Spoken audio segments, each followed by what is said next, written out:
We are back. I'm going to take the reins to Peanut Gallery. Let's talk about Impact. Yeah. So obviously we all know that Impact Wrestling is undergoing some major changes in the next couple of months. They are going to have their roster's going to be reduced dates because they're undergoing a major expansion in terms of its production quality. But I want to talk about, in light of these recent WWE releases, the AEW drama, which we discussed earlier, Impact Wrestling is courting some pretty big names into possibly wanting to sign with them. And it makes me wonder, is Impact Wrestling about to get a huge budget increase for these contract signings? And I'm going to say this before we really get into it. How does a major production overhaul, which I think they need, how does that correlate to roster cuts and fewer dates? Because they are just going to be working. They're not cutting anyone from the roster. They're just having less people on the road. Oh, I see. Okay, there are going to be no roster cuts. That's okay. That was my fault. I misinterpreted what you meant. They specified that when they announced it, there are going to be no roster cuts. We're just going to have less people on the road as we undergo this production change. But it will return to what it's going to be later then? It will. They said it sounds early. Like it. They said early next year it's going to return. So probably by the time Hard to Kill season is around, which is going to be great because Hard to Kill is going to be in Vegas. And it's not going to be at Sam's Town. It's actually going to be at the Rio, I believe. No, the Palms.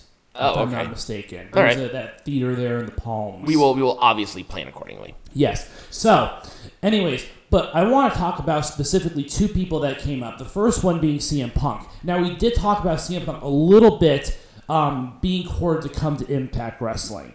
And again, he's a bigger name now than when he was actually at Impact Wrestling initially, way back in the good old days, I guess, if you want to talk about that. This one is by far, I think, the least likely. Oh, yeah, absolutely. But we can never say never because we have seen problematic people go to Impact Wrestling before and be somewhat successful at it. So maybe this is the pattern of behavior that... Is there anybody recently who had that? The only one that I can think of is Tessa, but even then, the whole Tessa stuff didn't come out until after she won the Impact World Championship. And that was also the pandemic, and there were a lot of externalities, a lot of external factors that went into it. Right. But we have seen people go from something like... Because I think a lot of it, too, is I think a lot of these people just get stressed. And the Impact model works well for wrestlers who just need more time. Because they do blocks during a weekend. And then they're off for 2 weeks. And then they do more blocks for a weekend. Then they're off for a few weeks. And I think that bodes really well for the roster in general. But more specifically, those people have to work things out at home. And courting CM Punk is interesting because you know that CM Punk is going to not go for a little money. he's going to demand a larger sum of money, I think, than most Impact wrestlers are right.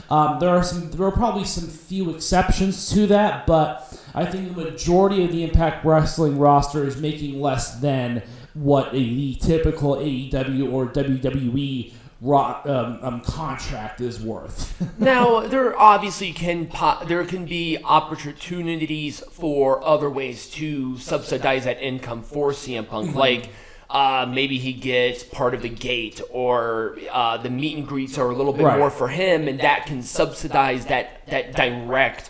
You have to pay me this certain amount of money. So, I mean, it's the biggest shot in the dark. I can see Dolph Ziggler going to Impact Wrestling before CM Punk. Although there are rumors that Dolph Ziggler is probably going to be re-signing with the WWE. That's what I heard too. Yeah. I'm not surprised about that though. But the point I'm trying to make is that Impact Wrestling is attracting a lot of decent names. Like we had Trinity sign with the company a few months back. And as an example, we've had a lot of people re-sign their contracts. I think a couple of people are probably going to be leaving here in the transition. But I think Moose is a lifer. He signed, I think, the longest extension of any contract in TNA history.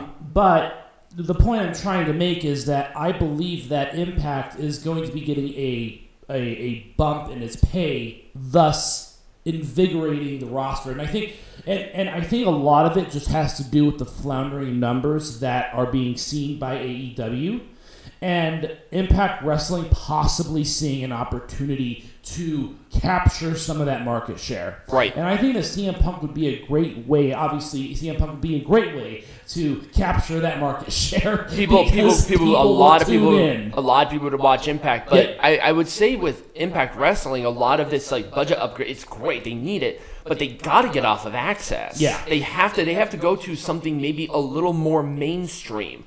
I don't know why they don't work with Paramount. I think that would be a great place for them. I think a lot of that just has to do with this past, just as Impact Wrestling just as a product in the past. But do you think the reputation is hurting the company? I think it's hurting its relationship with Paramount. Okay. But anyways, let's move on to the second person who I think would be a great addition to I could see him before CM Punk. Yeah. Obviously, he has his problems at home. And I think it would be great publicity. He can use his real name. He's automatically identifiable.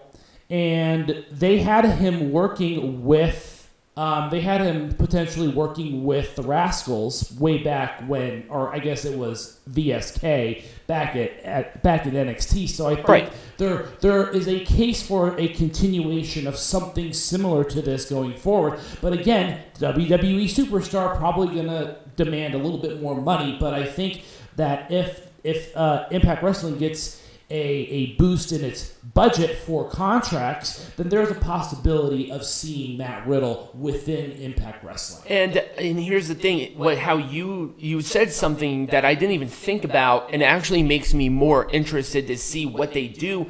It's because of the schedule, where Matt Riddle can focus a lot of his personal demons and getting his back life together, but still on that weekend do the shows in one area. Right. Because remember, they stay in that stadium or that arena. Right. So it's not like he has the opportunity to go flying here, there, and everywhere. And again, over the course of a week, it's a weekend. And again, I think that is one of the things that attracts a lot of people to Impact Wrestling is because the schedule is the way that it is. And that gives them the opportunity to work other promotions, other dates, do other things. Work other jobs, work on your life. I mean, there is a lot more maneuverability with Impact Wrestling.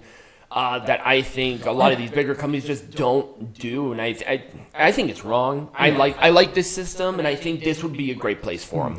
But I mean, I guess bringing it over to you, do you see any other superstars going back to Impact Wrestling, especially after these WWE releases? Like I can see Emma and Riddick Moss going. I was going to say Tenille Dashwood. Tenille Dashwood and I think Riddick Moss would be a great addition to the roster. Well, and then obviously they're an item which would make even more sense.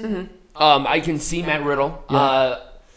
I'm not sure about Mustafa. With Dolph, you said that he looks like he's going to re-sign with the E, which is totally fine. But I could see him here, and I think he would be a very valuable asset. Right.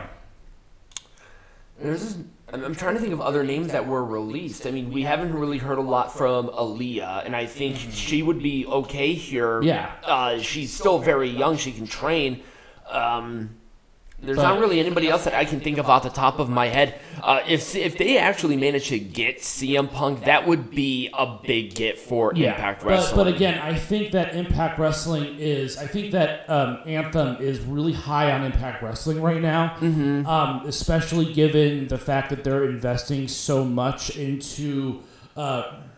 increasing the production quality of the product, moving to possibly some larger venues, just kind of testing the waters to see what works, and I can see the possibility of them being able to sign more people to their roster. I thought about this, and I wonder if Anthem is seeing what's going on with AEW and just the turmoil that it seems like the locker rooms have and the divisiveness, and they're like, there might be a storm of something else coming. We got to strike when the iron is hot here. We gotta take the opportunity because there might be a possibility. And with TKO, WWE are more than likely going through some major changes. So once again, there's going to be a lot of differences that we're going to see. And Impact is like, we got to start giving. I think Impact is going to carve its niche out really nicely. I think so too. In the next couple of and years. NWA, they had a huge production boost too because the company is actually doing well. So maybe Impact is doing so well. They're like, hey, let's do this. Put more money into it. Let's pump more money into this company and see where we can take it. Sweet. So anyways, that's all I've got. Thought about something related to the releases, but obviously we didn't talk about the releases, and the releases are old news at this point. But let's combine it with something different. All right.